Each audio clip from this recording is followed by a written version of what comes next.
आज आम चलू पुरी। आज हूँ मो हजबैंड का बर्थडे तो से आम पुरी जाऊँ। तो फास्ट जगह दर्शन करवा बहुत दिन पर आज पुरी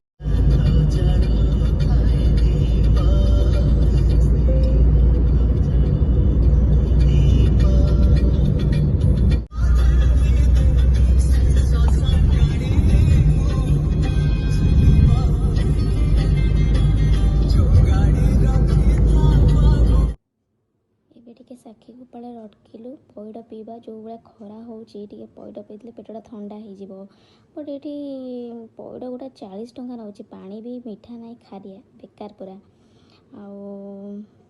मु जो पैडटा पीली जमा भी मीठा नाला पूरा खारिया खरा देखो केते जोर हो फाइनाली हमें चलू जय जगन्नाथ। फाइनाली पुरी सहर भर एंट्री माइलु अल्प समय भितर आम पहुँचीजु मंदिर भितर। एबे ट्रैफिक अटकई फाइनाली आम पुरी मंदिर पाखे पहुँची गलु।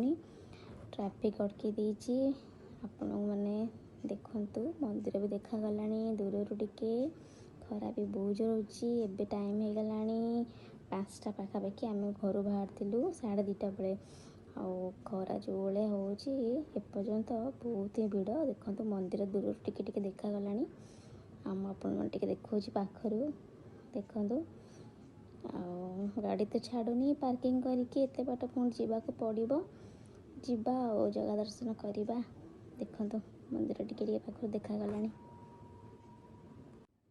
दर्शन सरला। एबे आमे बाहरला बेलू हो गला 7टा 7:30 एबे आमे जाऊँ बीच को बीच जावा टिके ठंडा पवन खाइबा तापरे घर को फेरिबा। बहुत ही भिड़ होती बहुत ही गाड़ी लाइन लगी पछु पछ बहुत धीरे धीरे धीरे धीरे गाड़ी जाऊँगी प्रबल भिड़ आज संडे जेहेतु प्रबल भिड़ तो जीवा टे बीच बुलिकी घर को जीवा नगले कौन भल लगे बीच नगले पुरी आसो बीच जीव नहीं तो भल लगे।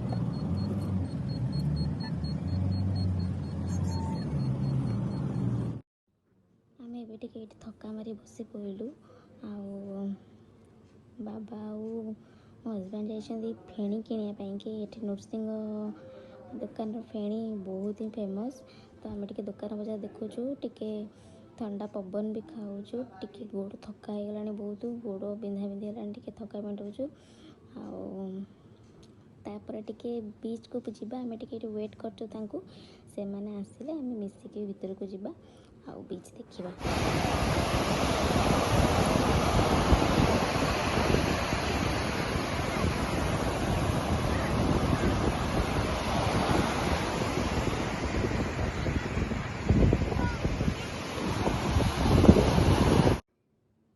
फाइनाली आम पलि आसलुनी से पहाड़ हेलुणी पहाड़ मामा टिके मीठा किनुंट घर को फेरी जावा।